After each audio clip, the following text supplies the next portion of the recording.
All right, Todd Conitzer here with Ignite Media Marketing, and I'm actually sitting here with Kent Warden. He actually owns 12 Stones Tech, and this is kind of interesting. We were talking the other day about different stuff when it came to computers and storage and all that fun techie stuff, and we got on the subject of clouds and clouds. All right, so what is a cloud, right? So everybody is like, well, I'm just going to upload it to the iCloud, or I'm going to just put it in the Google Cloud, or I was like, well, you know, most people, my parents are in their 60s, they don't know what a cloud is or how a cloud works.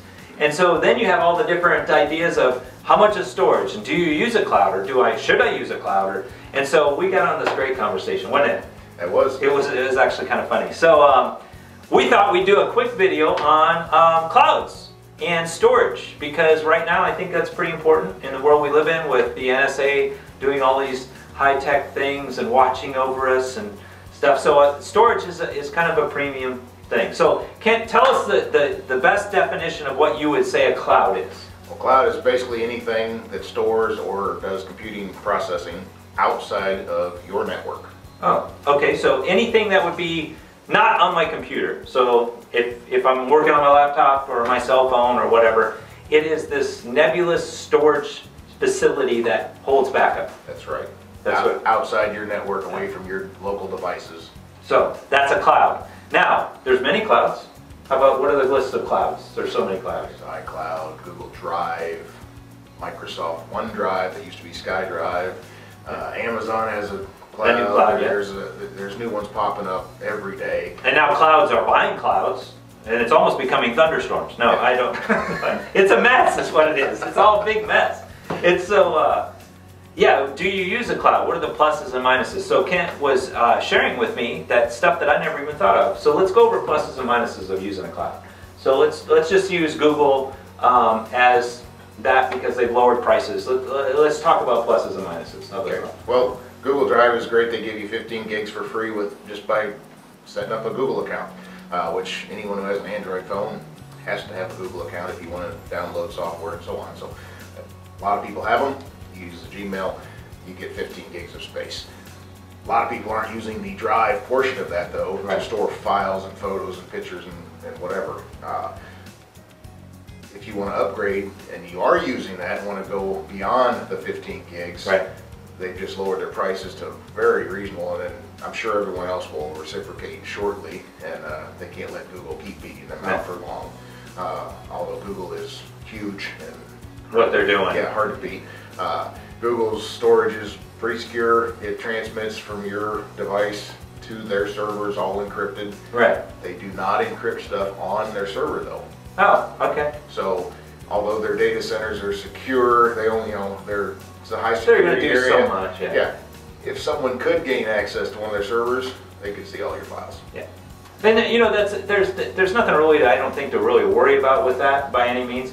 But we were laughing because I was like, most of these, say Carbonite, or a lot of these different services, they give you what, the 3 to 5. Yeah, 2 to 5 gigs are free. Yeah, and they get you in. And I was laughing because Kent, I said they're like crack addicts, right? So it's like they get you on the corner and they're like, hey, come over here. Let me give you a little storage. And so they give you a little storage, and you start loading all your stuff on there, and then all of a sudden you're out of storage. You're out of storage, and then you're jonesing. You need more storage. I need more. And so what happens is they give you this little email and says, hey, you know what? If you get your friend, your neighbor, we'll give you 2 more gigs. And so next you're sending these emails going, hey, why don't you check out this? And so, yeah. Sign up and help me. Yeah, that's right. And so they're crack addicts for storage is what it kind of turns into. So, yeah, storage crackers is what I call them. No, but it's very true. So it's a lot of great services, and we use these to back up pictures and videos and things. And they range in price, anywhere from $2 a month to 10 for a few gigs. Yeah, and then it goes as high as $300 a month. If you've got a small to medium-sized business. And so, but here's the main. This is what blew my mind. He brought up a good point, and I never once thought about it until I used a Carbonite service.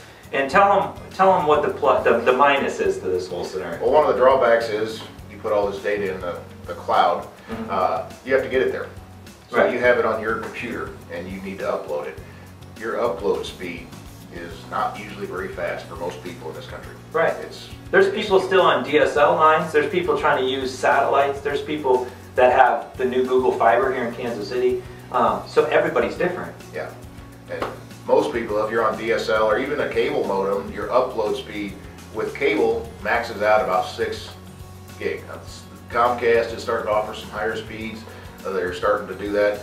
Google Fiber in this area has pushed Comcast and some of the other ones to offer some higher speeds that aren't available elsewhere. So we kind of we're getting some advantages in our area just because Google's in the area. Right. So, but even if you had the Google connection, that's from you to their hub, or a short distance.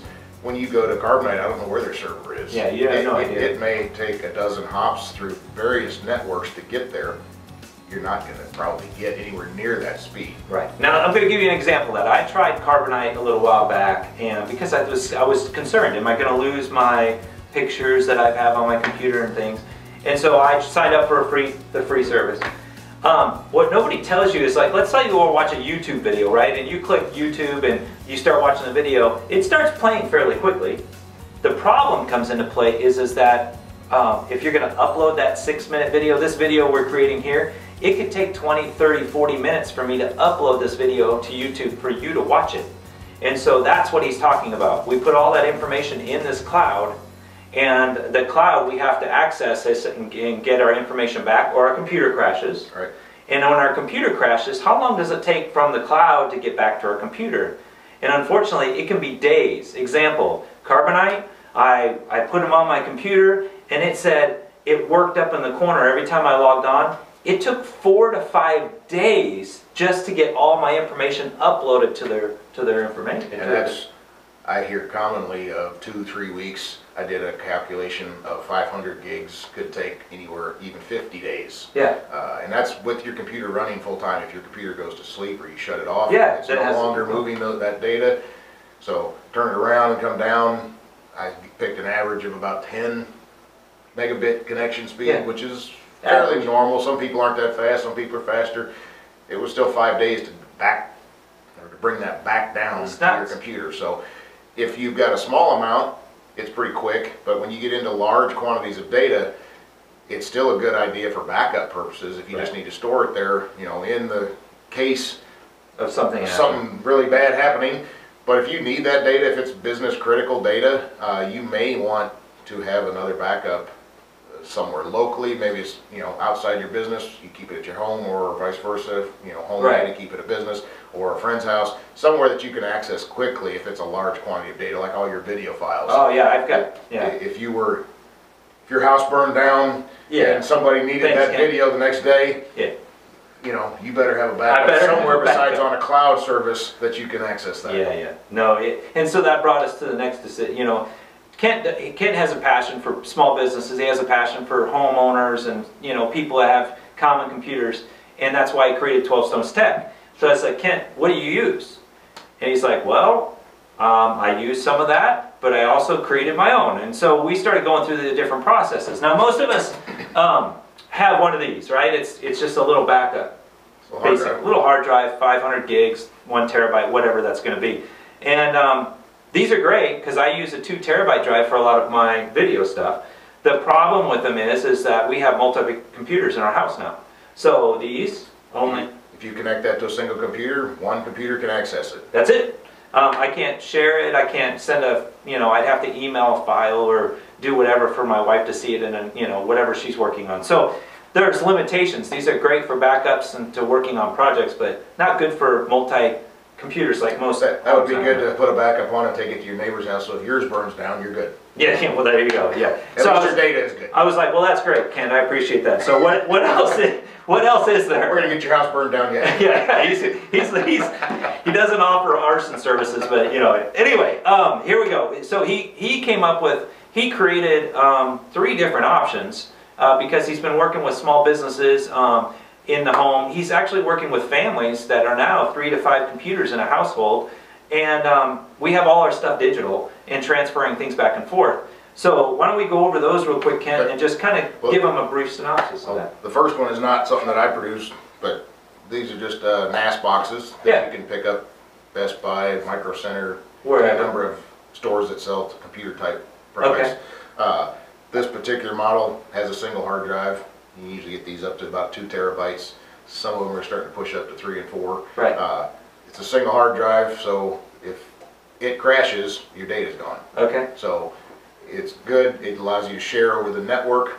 Right. And if you keep a copy on your machine and put it here, now you've got 2 different drives with the data on it. And that's a reasonable backup for most things. His goal is that each computer can share it simultaneously at the same exact time, and that you can access the material and move it back and forth. The thing that scares us to death is this quote-unquote network, and Kent, that's what he loves to do. Network is just a big fancy word to have this localized system that we can all access into, and Kent, that's what he does. He helps set that up. You can do it yourself.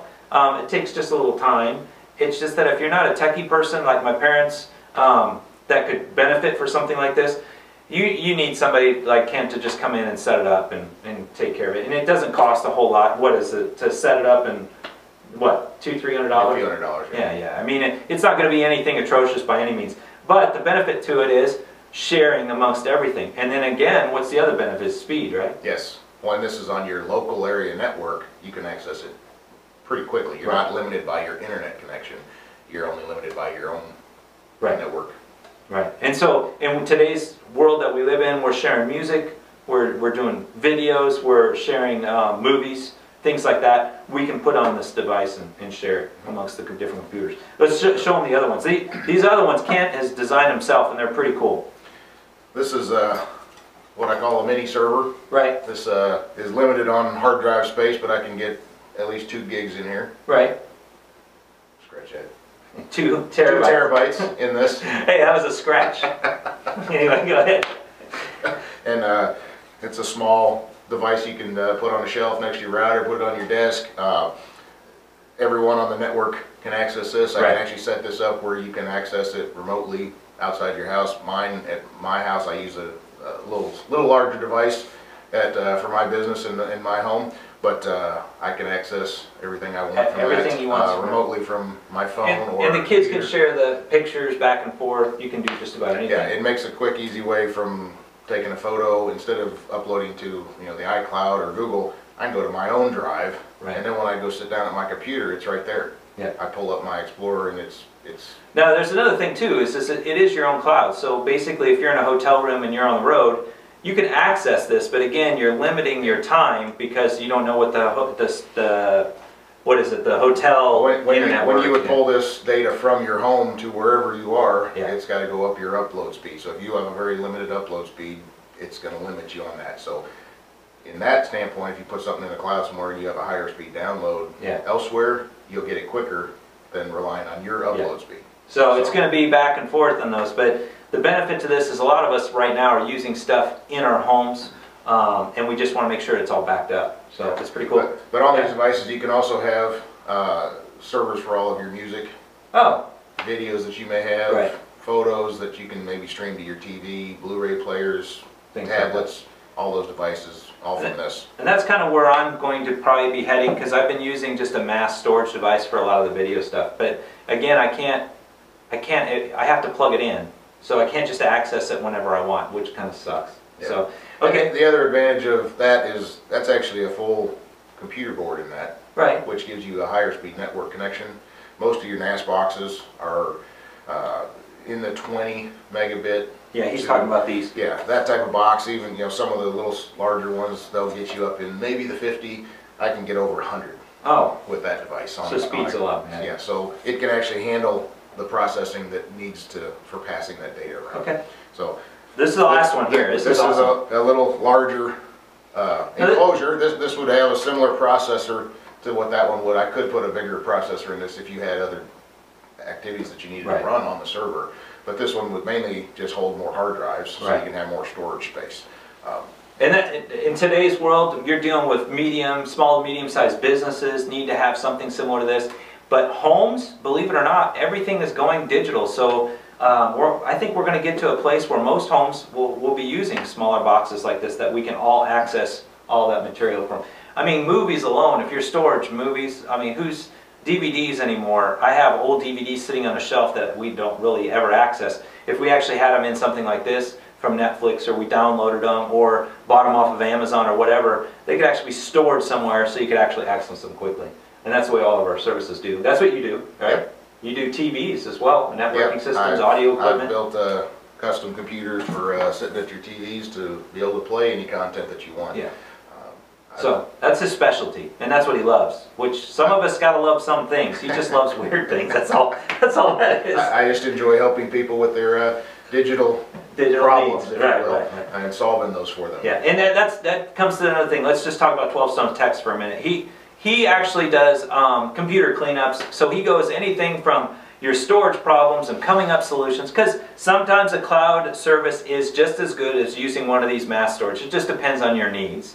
But he also does computer cleanup, right? Yes. He does, so remote control, just sitting at home, he remotes in and cleans up. What do you do with that? I don't. If you called me up and said, hey, my computer's running slow, I got all these problems, I'll say, all right, let's do this, and I'll have you go to a website, you download a little file, you run it, you give me a code, it lets me access your machine. So you can sit and watch him work. You can sit there and watch me. You can you could take over and cancel the session if you didn't like what I was doing. Right. So you're in control. You can see what I'm doing, and I'll usually walk through with you and say, do you use this program? Do you use this program? Okay. And I'll delete those things and clear them out.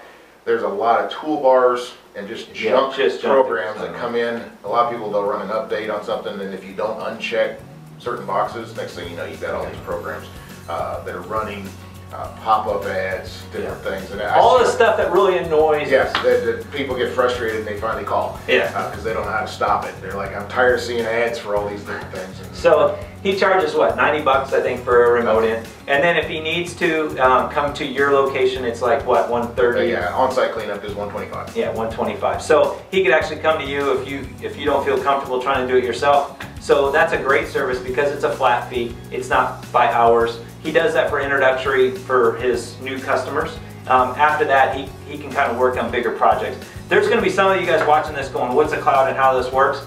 Call Kent. I mean, 12 Stone Techs, he's really going to take care of you and steer you in the right direction. He's a big heart for that. So yeah, I enjoy just chatting with people, trying to educate them on how things work. I will educate until you're full. Yeah, he will. But it's good though. It's all good. Most people get to a point that their eyes glaze over and they that's it. I can't take anymore. We need people like you in this world, though, Ken. We really do. Someone has to understand it, and I have people that I can go talk to that know a lot more than I do. There's always someone out there that knows more. That's true. So, especially in different fields, it's hard to know everything about everything. Right. Now, unless you're me. That's Todd knows.